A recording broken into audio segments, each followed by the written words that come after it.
প্রথমেই আমার চ্যানেলকে ভিজিট করবার জন্য সকলকে জানাই অনেক অনেক ধন্যবাদ। আমি পুষ্পাঞ্জলি আর আপনারা দেখছেন বাঙালি মম পুষ্পাঞ্জলি। তো সবাই কেমন আছেন? আশা করব এই বৃষ্টিতে সবাই ভালো আছেন এবং সুরক্ষিত আছেন। এখন আমি নিককে দিয়ে ফিরছি আর রাস্তার অবস্থা দেখেছেন, মানে ফুটপাথ আছে কিন্তু ফুটপাথে এত জিনিসপত্র যে ফুটপাথ দিয়ে মানে হেঁটে যাওয়ার কোনো উপায় নেই। তো এই জিনিসটাই আমার একটু মানে মনটাকে খচখচ করে যে আমাদের এখন তো অনেক কিছুই আর কি উন্নত হচ্ছে, ভীষণভাবেই উন্নতি হচ্ছে চারদিকে। আর কিন্তু এই যে সিভিক সেন্সগুলো কিন্তু এখনও আমরা জানি না কেন সেই রকমভাবে রপ্ত করতে পারি না, বা আমাদের হয়তো মানে আমাদের যেহেতু ভারতবর্ষে অনেক বেশি পপুলেশন, হয়তো সেই জন্যই আমাদের এই সিভিক সেন্সগুলো কিন্তু কোথাও গিয়ে মিস হয়ে যায়। আর এই ভিড় ভাড় চারদিকে, মানে ওই যে ফুটপাথের ওপরেই অন্য জায়গায়ও কিন্তু দেখেছি যে ফুটপাথে কিন্তু দোকান থাকে, কিন্তু এমনভাবেই দোকানগুলোকে তৈরি করা হয় যাতে পথচারীদের জন্য ফুটপাথটা ও রইলো আর সাথে দোকানগুলো মানে রইলো, তাহলে কারোর বিজনেসেও অসুবিধা হলো না আর পথচারীদেরও মানে অসুবিধা হলো না, তাহলে দুই পক্ষেরই সুবিধে। তো আশা করছি আমাদের তো আস্তে আস্তে অনেক কিছু মানে উন্নতি হচ্ছে, এটাও আশা রাখছি একদিন উন্নতি হবে। এর জন্য কিন্তু আমাদেরই দায়িত্ব নিয়ে কিন্তু কিছুটা করতে হবে, কি বলুন তো? এই যে আমরা কিছুটা সিভিক সেন্স আমাদের একটু কেন বেশ কমই আছে জানি, এখানে যেহেতু মানুষের সংখ্যা বেশি, অনেক কিছু মানে প্রতিবন্ধকতাও আসে, কিন্তু আমরা যদি ছোটোর থেকে বাচ্চাদের মানে সিভিক সেন্সটা শেখাই তাহলে কিন্তু একদিন দেখবেন এই সব সমস্যাগুলোরও সমাধান বেরিয়ে যাবে। যেমন আমরা কখনো ভাবতে পেরেছিলাম যে ঘরে বসে আমরা সমস্ত কিছু আনিয়ে নেব, এখন সেই সুবিধাটাও কিন্তু আমাদের হাতে রয়েছে। আমরা কিন্তু এখন চাইলেই কিন্তু বাড়িতে বসে সমস্ত কিছু পেয়ে যাই হাতের গোড়ায়।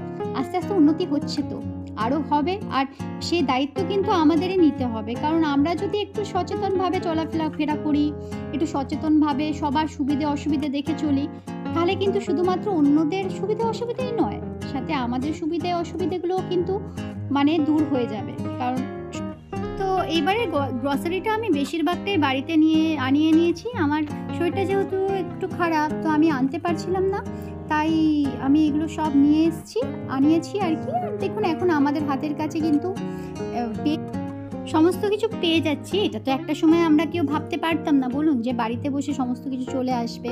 আর এতে করে যেটা হয়েছে, এটা কিন্তু আমাদের মতন মানুষ যারা সবসময় বাইরে যেতে পারে না বা বাড়িতে বসেই জিনিসপত্র পেয়ে গেলে তাদের সুবিধে হয়, তাদের জন্য কিন্তু ভীষণ সুবিধে। আর দেখুন ব্লিঙ্কিটের কিন্তু এটা আমার খুব ভালো লাগে, যখনই একটা প্যাকেট আসে তার মধ্যে কিন্তু বিভিন্ন ধরনের মেসেজ থাকে, বিভিন্ন ধরনের বাচ্চাদের জন্য অঙ্ক থাকে, অনেক কিছুই থাকে, যেগুলো দেখে কিন্তু খুব ভালো লাগে। যে শুধুমাত্র যে তারা একটা মানে পরিবেশন করছেন, যে একটা যে শুধুমাত্র আমাদের কাছে জিনিসপত্র পৌঁছে দিচ্ছেন তা না, তার সাথেও কিন্তু কাগজের প্যাকেটের জন্য মানে প্রকৃতিকে সচেতনতা, তারপরে তার ওপর যে কিছু প্রিন্টেড, আগের বারে তো একটা এসেছিল যেটাতে অঙ্ক ছিল, বাচ্চাদের জন্য কিছু মানে আঁকার কালার করার কিছু ছবি ছিল, তো ওগুলো যখন পাইনি তখন ওগুলো নিয়ে অনেকটা ব্যস্ত থাকে। তো এই ভাবনাটাকেও কিন্তু করিস ব্লিঙ্কিটকে আমার, কারণ এই জিনিসটা খুবই ভালো লাগে। তো আজকে চারদিকেই বৃষ্টি হচ্ছে, এখানেও বৃষ্টি হচ্ছে। তো আমি এখন বেরিয়েছিলাম রথের জন্য ফুল কিনতে, কিন্তু দুটো দোকানে দেখলাম বন্ধ। হয়তো আজকে যেহেতু ফুলের বিক্রি বাটা বেশি, হয়তো আগেই বিক্রি হয়ে গেছে, তো বন্ধ হয়ে গেছে। তো যাই হোক, যেহেতু ফুল পাওয়া গেল না, বিকেলবেলা আমি দেখি যে কাগজের ফুলগুলো আছে সেগুলো দিয়ে রথ সাজাবো, আর দেখি কিভাবে কি করতে পারি। তো ওইগুলো দিয়ে আমাকে সাজাতে হলো। আর নিত্য একটু রাগই করছিল যে আসল ফুল পাইনি, ওর মনটা একটু খারাপ।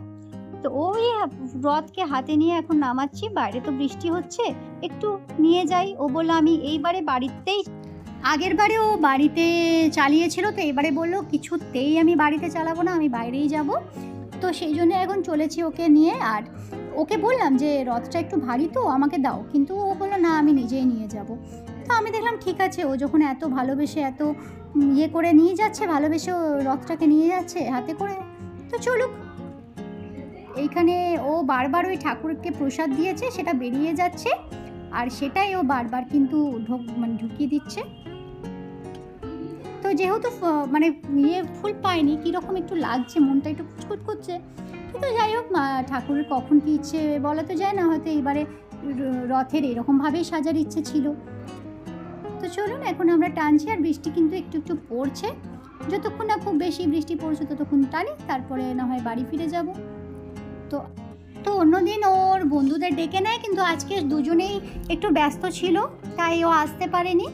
তো তাও আর বন্ধু জুটে গেছে। বাচ্চাটা দেখেছেন, ও কিন্তু রথের দড়ি ধরবে। ওর কিন্তু ঠাকুরকে বেশি পছন্দ হয়ে গেছে, ও শুধু গিয়ে গিয়ে ঠাকুরকে ধরতে চাইছে। প্রথমে আমি ভাবছিলাম হয়তো প্রসাদটা রাখা আছে, বাচ্চারা তো নিতে চায়, সেটাই হবে। কিন্তু তারপরে দেখছি না, ও ঠাকুরকে বার করে দিয়েছে। একবার তো পুরো বার করে দিয়েছিল। তো তারপরে আমি বললাম যে রথটা টানো, দিয়ে ও টানছে রথটা। তো চলুন, বৃষ্টি শুরু হয়ে গেছে, এরপরে বাড়ি ফিরতে হবে। সকলে ভালো থাকবেন, আবার দেখা হবে নতুন ভিডিও নিয়ে। আসতে হবে, আসি।